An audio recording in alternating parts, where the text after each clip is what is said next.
Chapter 18. The Millennial Kingdom. The world has had a fair trial for 6,000 years. The Lord will try the 7,000 himself. Joseph Smith TPJS, page 252. If the kingdom of God is so important that Jesus said, "Seek ye first the kingdom," then it must be essential for us to understand what it is in order to identify its organization, purpose, and blessings. We need to realize that the kingdom is not just a heavenly place, an attitude, a philosophy, or a peaceful feeling. John Taylor gives us a better idea of the power of this kingdom. The same power that governs in the heavens, that rules and regulates the planetary system, that causes seed time and harvest day and night, summer and winter, and all the regular changes of the heavenly bodies in their proper succession. This same intelligence is required to govern the world, produce order out of chaos, and bring back that same state of things which has been forfeited in consequence of the transgressions of man, to restore correct government, legitimate rule and dominion, true religion, morals, and science, and every other correct principle. For there is no good or perfect gift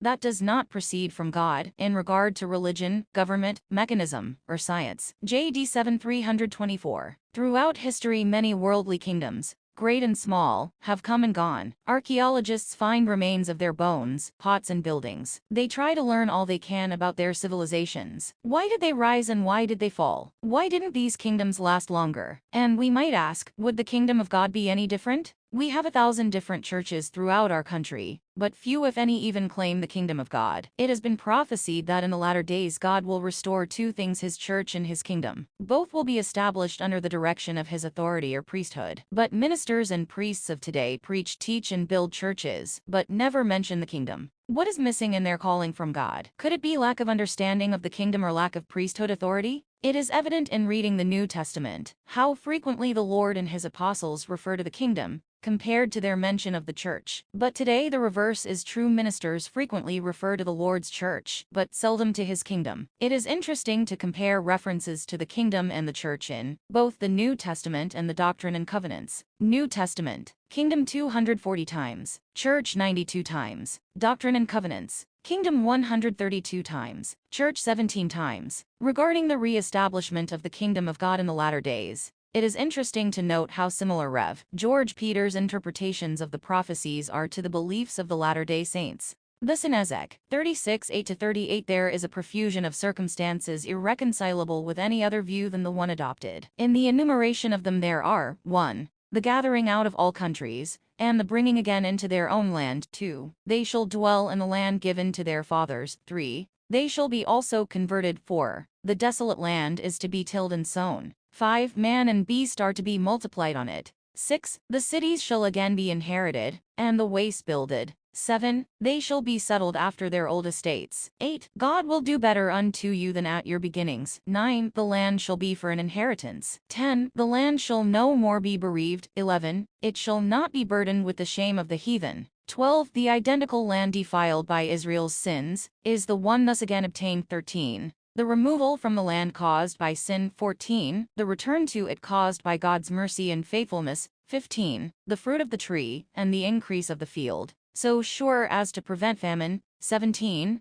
The land once desolate to become like the Garden of Eden. 18. The heathen that are left shall acknowledge the Lord's power when this is done. 19. The house of Israel shall be increased with flocks of men, and the waste cities with the same. So circumstantial and minute are details, given that no unprejudiced mind can resist their force. The theocratic kingdom. Peters 2:63. There are many purposes and benefits for the kingdom of God mentioned throughout the Bible. These correspond to information given by early LDS leaders. Though certainly not a complete list, a few are listed here. Proper authority. I, Brigham Young, will now refer you directly to the building up of the kingdom of God in the last days. What do we see next? Joseph as an apostle of the Lamb, with the keys of the eternal priesthood committed unto him by Peter, James, and John. What for? To build up the kingdom of God on the earth. Brigham Young, J.D. 135. Gathering. Again, the kingdom of God must be concentrated. The people must be together and gathered into one place. How would the king of France or England look undertaking to reign over a kingdom when their subjects were scattered all over the world, except in France of England? So with the saints, they must be gathered together. Brigham Young,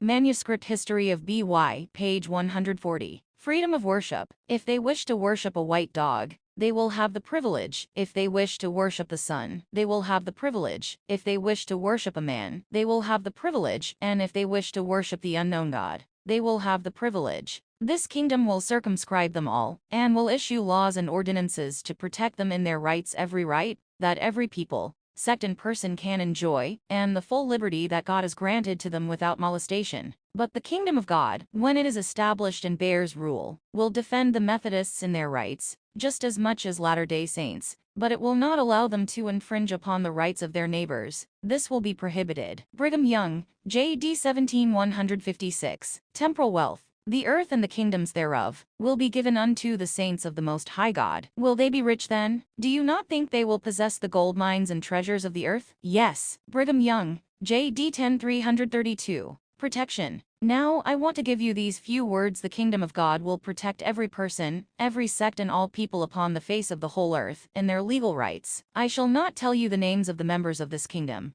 neither shall I read to you its constitution, but the constitution was given by revelation. The day will come when it will be organized in strength and power. Now, as the Church of Jesus Christ of Latter-day Saints, we work our way along the best we can. Can you understand this? Brigham Young, J.D. 17:157. Joseph commenced the organization of a council for the purpose of taking into consideration the necessary steps to obtain redress for the wrongs which had been inflicted upon us by our persecutors, and also the best manner to settle our people in some distant and unoccupied territory, where we could enjoy our civil and religious rights, without being subject to consistent oppression and mobocracy, under the protection of our own laws, subject to the Constitution. Brigham Young, Mill, Star 26-328. Righteousness. The kingdom of God is a righteous kingdom. All its laws are righteous. Its government is a righteous government, and the king who governs and controls it does so upon righteous and eternal principles, and we must act upon the same principles of righteousness. Who cannot see that if a man seeks first the kingdom of heaven and its righteousness, that he will become righteous, and hence he will be blessed? Wilford Woodruff, Discourses of Wilford Woodruff, page 173. Correct principles. The Almighty has established this kingdom with order and laws and everything pertaining thereto, that we might understand His will and operate in His kingdom, that we might be taught of God and understand correct principles, that when the nations shall be convulsed, we may stand forth as saviors, and do that which will be best calculated to produce the well-being of the human family, and finally redeem a ruined world, not only in a religious, but in a political point of view. John Taylor, J.D. 9-342. Freedom from bondage. In any government or kingdom, the citizens are subject to various kinds of bondage, some more easily detected than others. A corrupt government will bring its people into slavery, while a righteous one helps free its citizens from bondage. Note the different kinds of bondage that we are under. 1. Physical, slavery, kidnapping, addiction. 2. Economic, servitude to banking structure and national debts, excessive taxation. 3. Political, dictatorships, unrighteous dominion of an elect group, legal power structure. 4. Ideological, control by the media, conspirators, capitalists, criminals, and propaganda. 5. Spiritual, apostate churches, ignorance of the truth, sin, disobedience, and crime. With the establishment of the kingdom of God, all these evils will be eliminated. That alone will be like heaven itself. So when will these conditions and benefits be realized? When will the saints be able to enjoy such peace and safety? According to Micah, when Babylon has fallen, a beacon of light and hope will break forth from the mountains. It will be the kingdom of God, and many nations shall come and say, "Come and let us go up to the mountain of the Lord, and to the house of the God of Jacob, and he will teach us of his ways, and we will walk in his paths. For the law shall go forth of Zion, and the word of the Lord from Jerusalem, and he shall judge among many people, and rebuke strong nations afar off, and they shall beat their swords into plowshares, and their spears into pruning hooks. Nation shall not lift up a sword against nation, neither shall they learn war any more." Micah 4:1-3. Both ancient and modern prophets have prophesied of the marvelous effects, both physical and spiritual, that the kingdom of God will have on the earth. Government, people, the land, and all things will be transformed for the better to exemplify the power and organization and blessings from God. Buildings and temples will reflect the Spirit of God. Tremendous knowledge will be available, as the following vision of Patriarch Charles D. Evans describes. Among the many banners, I saw one inscribed thus: "The government based on the Constitution now and forever." On another there was, "Liberty of conscience," and there were several others, both religious and political. The light of the gospel, which had but dimly shone because of abominations, now burst forth with a luster that filled the earth. Cities appeared in every direction, one of which was in the center of the continent. It was an embodiment of architectural science after the pattern of eternal perfection. Its towers glittered with a radiance emanating from the sparkling of emeralds, rubies, diamonds, and other precious stones set in a canopy of gold, and so elaborately and skillfully arranged as to shed forth a brilliance which dazzled and enchanted the eye. It excited admiration and developed a taste for the beautiful beyond anything man had ever conceived. Fountains of crystal water shot upwards through transparent jets, which, in the brilliant sunshine, formed 10,000 rainbow tints at once,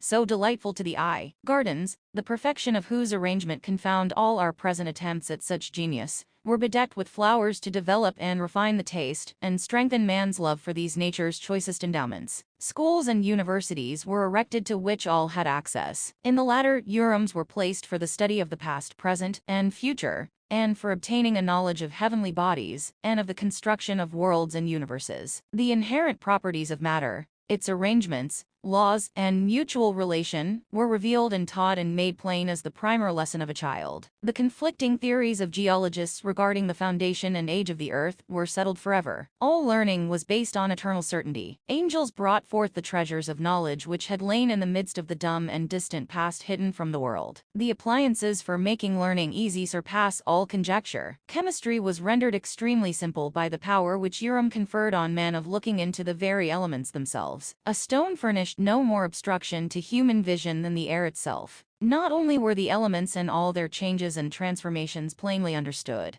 but the construction, operation, and laws of spirit elements were also rendered equally plain as those which govern the coarser elements. Vision of Charles D. Evans, originally published in the Contributor, Vol. 15, quoted in Visions of the Latter Days, Pioneer Press, pages 62 to 63. In reality, we are not waiting on the Lord for these things to happen. He is waiting for us. Daniel Wells said, so fast as he can get a people who will be able to bear the kingdom off, he will roll it onward. JD 7293. How can we as Latter-day Saints bear off the kingdom if we think it is in heaven, or it is just a burning in our bosom, or it is the LDS Church? It is similar to an army going into battle with an incorrect map. For centuries, Christians have prayed to God, thy kingdom come, but when it came, they didn't recognize it. It is obvious they don't know what they are praying for, so they couldn't recognize it when they saw it. Jesus predicted it would be that way in a parable. A certain king was preparing for a marriage and sent his servants out to make the announcement, but some made light of it and went their ways, while others took the servants and entreated them spitefully and slew them. The king then destroyed those murderers and burned up their city. So then his servants went out into the highways and gathered together all as many as they found, both bad and good. And the wedding was furnished with guests. See Matt 22 4-10. Babylon is a huge worldwide monster that must be destroyed before God's kingdom can exist in all its power. The devil must be chained and the evils of his kingdom eliminated. It will be a time of great rejoicing. This millennial kingdom will last 1,000 years. Increasing knowledge, powers, and blessings will be enjoyed by the people during that time. The telestial order of the earth today will change to a terrestrial order. Then after that 1,000 years, the earth will become the celestial kingdom of God.